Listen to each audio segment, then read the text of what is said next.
What do you think happened? Somebody shot him. Life is all about choices. Be able to look somebody in the eye every day and know, I'm going to kill you. The decision to take someone's life is the ultimate moral reckoning. When she walked in the bedroom, he was dead in the bed. But some people claim they have no choice. He said, you know, I could kill you, bury you, and no one would know that you're out here. If they are to be the survivor.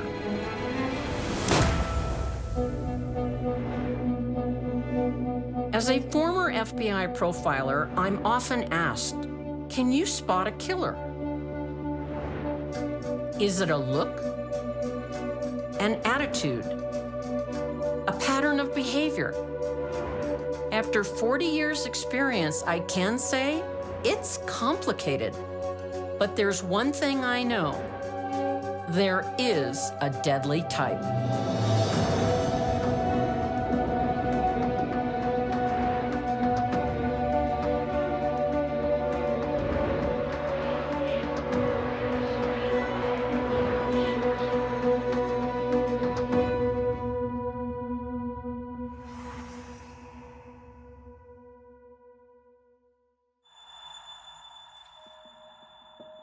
Normally starts with emotional and mental abuse, and then comes the physical. So if you see that, then that's when you need to get out.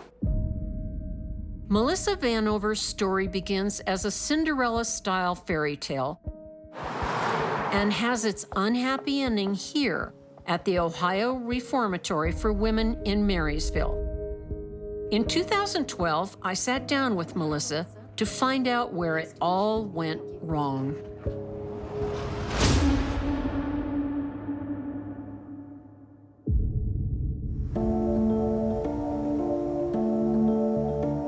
In 1997, in northern Kentucky, 26-year-old Melissa is a divorced single mom working the nightlife to support her 4 kids.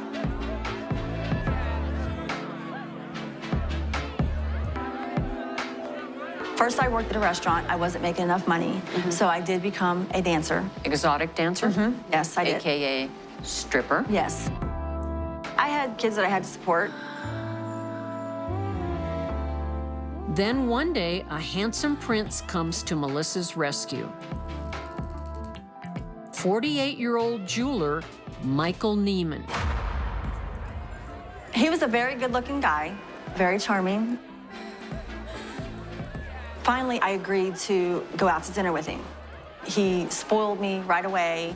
You could tell that he was a very rich man. Melissa soon realizes Michael is selling more than jewelry. He's one of the biggest drug dealers in the city. He was a very intimidating guy. He always carried a gun. And when I was out with him, he always made me carry a gun because I wore a lot of jewelry and we had a lot of money with us all the time. Did you know he was a criminal? Not at first. Not at first, I did not. Intimidating, hands you a gun, involved in criminal activity. So many signs, red flags, but Melissa doesn't see them or doesn't care. The fairy tale does not last long. Michael has so many guns in the house, Melissa sends her kids to live with their father. And her handsome prince quickly turns into a toad.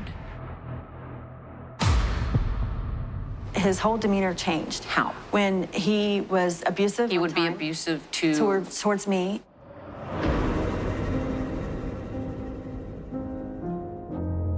He hit me all the time. You know, punched me, hit me, slapped me.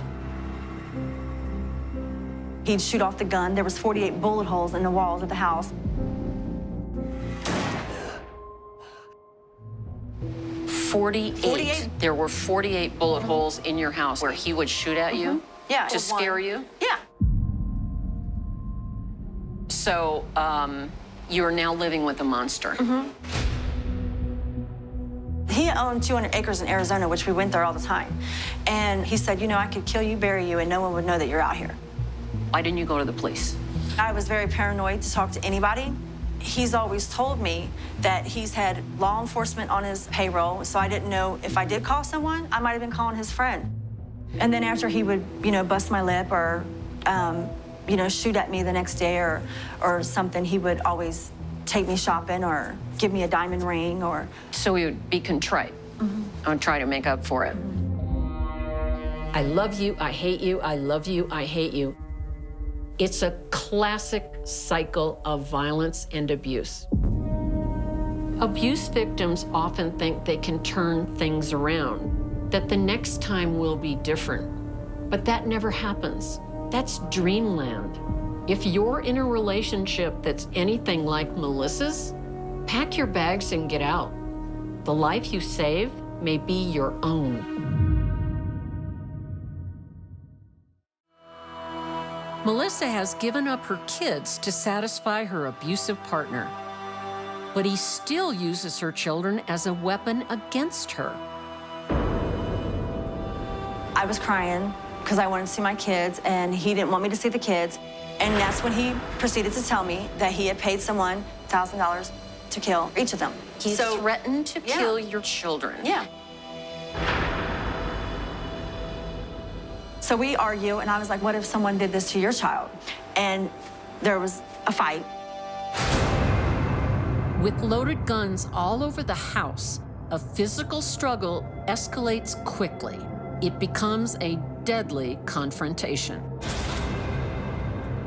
There was the headboard. He was reaching for his gun. How do you know that? Because that's the only thing that was in there, was the gun. So he reaches for the gun, and what did you do? And then I reached for the one under the bed. We often don't think clearly when we're cornered, and our options all look bad. So we start to choose the best of the worst. That's where Melissa Vanover found herself, and she decided to become the survivor.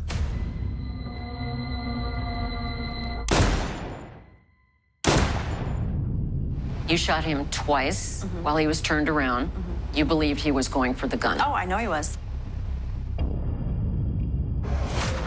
But ballistic evidence will later cast doubt on Melissa's story. Police maintain Michael Neiman was shot in the back from close range while he slept.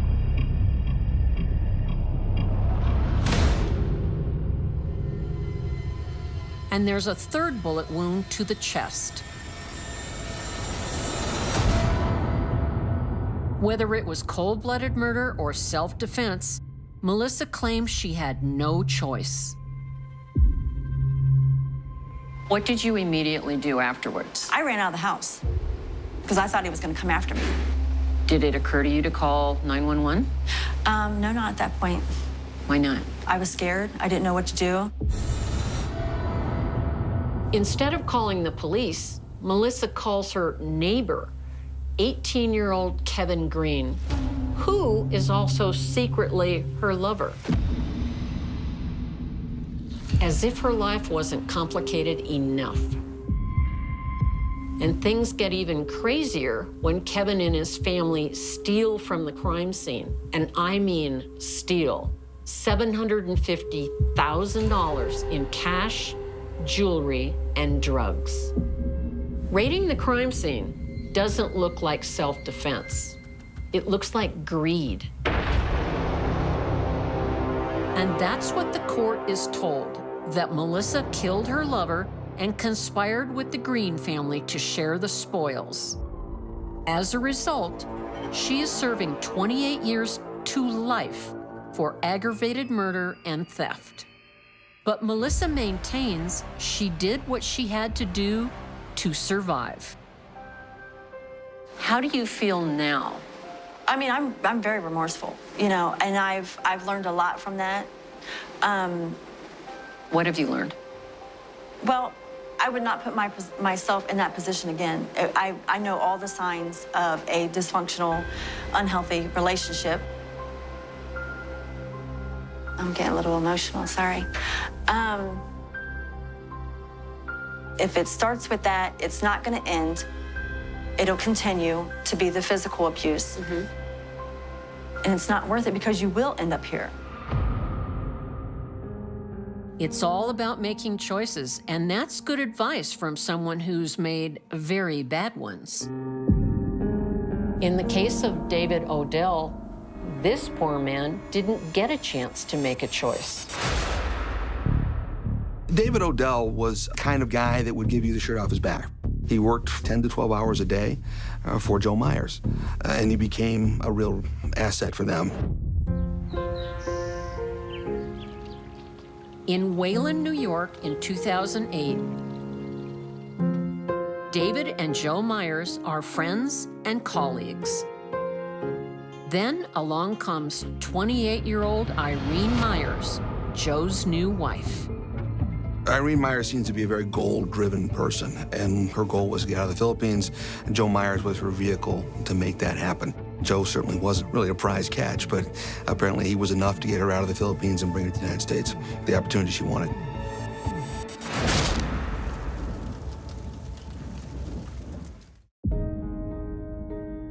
Irene has come a long way to claim her piece of the American dream.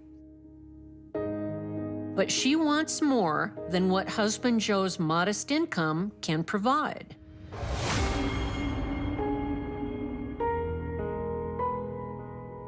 She wanted to build Joe's business. They wanted to have more money coming in. And she wanted to build a home for her children to bring them over from the Philippines. David is the sole employee of Joe's mechanical repair business. He doesn't earn much, but he's careful with his money and owns his own home. He also was extremely proud of the very simple home he had. He'd paid it off. That was his great achievement in life, was to have the family homestead. A childhood accident has left David intellectually impaired, but he's always been able to trust Joe's advice. But with Irene in the picture, Joe starts to see his old friend as something else, an asset they can cash in. Joe just dumps him for his new wife.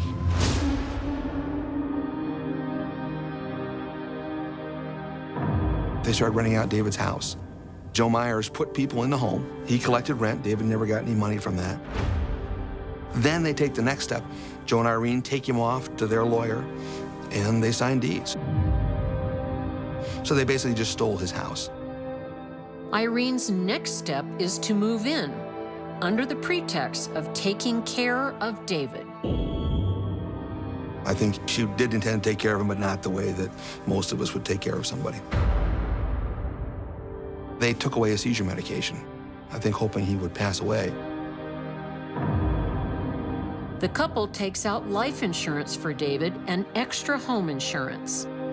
In all, they stand to walk away with $175,000 in the event of David's death. In their world, it was a lot of money. And that's what, unfortunately, it was enough to drive their dreams. Irene moved to the United States to escape poverty and build a better life for herself and her children. She wanted the American dream at any cost. This level of planning and malevolence for somebody who they were essentially caretakers for is one of the most fundamentally evil situations I've ever seen. To be able to look somebody in the eye every day and know, I'm going to kill you.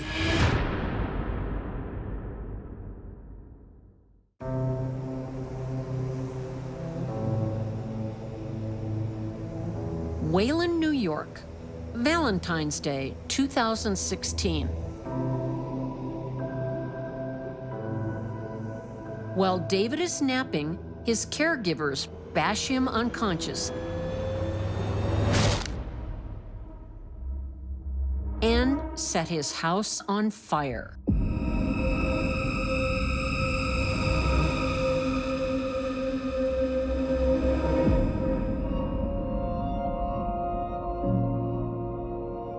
David was found in a lazy boy chair, melted into that lazy boy chair, burned absolutely to a crisp. They found soot in his trachea, which indicates he was breathing his house in as it burned down around him. People like Irene and Joe Myers think they're so clever. They think that someone like David won't attract attention when he perishes in an accident. Boy, were they wrong. Joe's own surveillance system captures him and Irene preparing to incinerate David's beloved house, with him inside. Essentially had a movie of everything they did that night to show the jury down the road. Joe Myers is convicted of first-degree murder, arson, and criminal conspiracy. His sentence, 23 years to life. Irene Myers is found guilty of second-degree murder, arson, fraud, and conspiracy. She, too, is serving 23 years to life. This wasn't a snap judgment, I'm mad at you, I'm gonna kill you. This wasn't a crime of passion. This was a cold, calculated financial decision.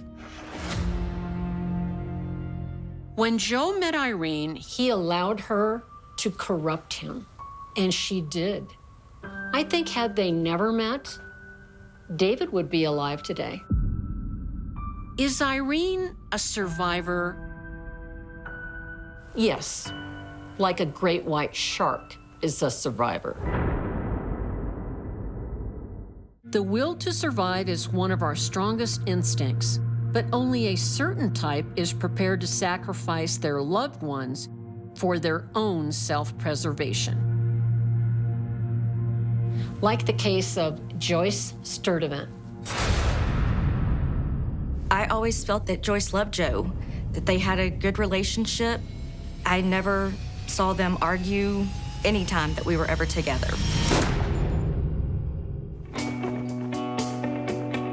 Rhonda Rostakis remembers her in-laws, Big Joe Sturdivant, a stock car racer, and his wife, Joyce, as a happy couple living in Waco, Texas. Joe Sturdivant owned a transmission business. Joe was very outgoing, outspoken. He was very truthful and told you how it was. Joyce ran the office and handled all the money. After suffering a heart attack in 2007, Big Joe retires, handing the reins to Joyce and son Joe Jr. That's when the trouble begins.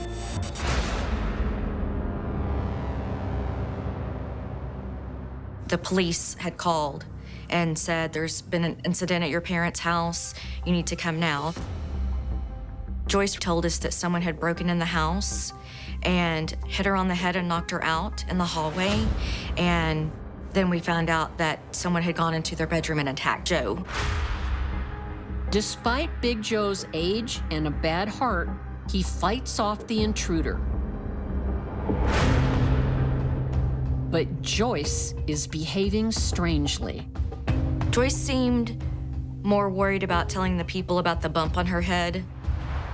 We thought she was maybe in shock and upset. And so, you know, we just assumed her behavior would be a little off. If Joyce seems confused, it's not because of a concussion. It's because she can't figure out how her husband survived. Joyce set up a murder, but Big Joe was too tough, and the assailant fled. Joyce never got a bump on her head. She'll be fine and live another day to try and kill her husband. Joyce has her reasons for wanting her husband out of the way. Not only is the family business going under, Joyce has been cooking the books. We found out later on that she had not paid the taxes in quite a few years on the business, and I believe that was over $140,000 worth of taxes that was due. So she was basically embezzling their own money. Between her embezzlement, a business facing bankruptcy, and an unpaid tax bill coming due, the walls are closing in on Joyce.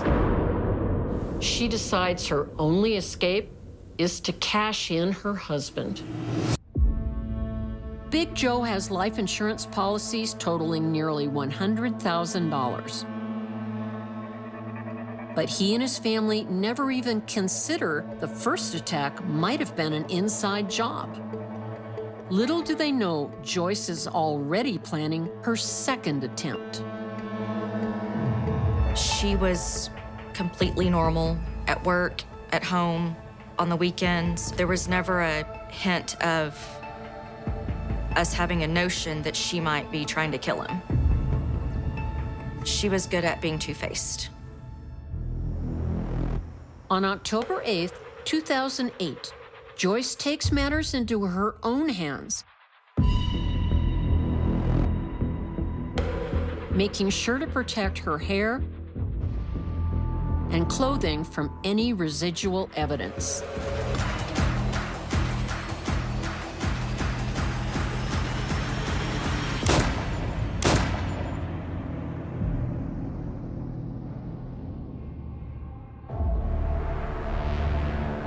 She then heads to work and puts in a full day at the office before returning home and placing the call to 911.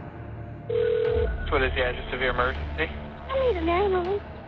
Okay, what's the problem there, ma'am? My husband is laying in a pool of blood. Okay. Do you know, like, if he fell or what happened? It's like somebody's hit in here. Joyce told us that when she walked in the bedroom, he was dead in the bed. In her statement to police, Joyce gives nothing away.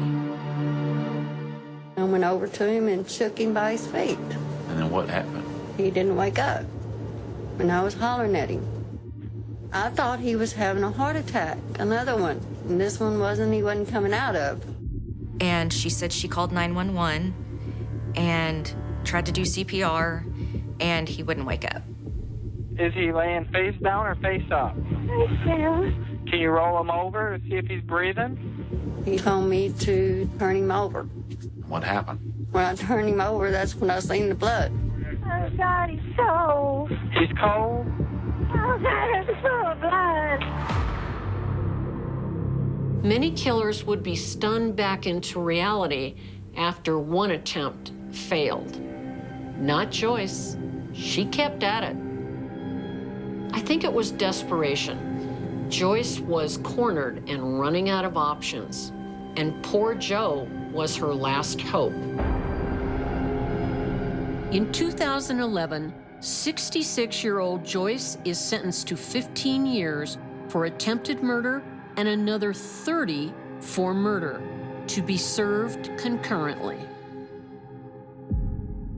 I was completely shocked and disappointed and hurt that she did that. She took my father-in-law, and I lost my mother-in-law. She ruined our lives.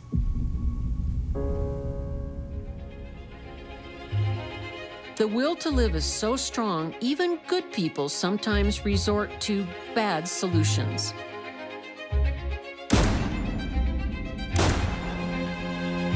But the true survivors will go much further and sacrifice anyone, even those they love, to save themselves. You never want them to get the upper hand, because you will become the victim and they will be the survivor.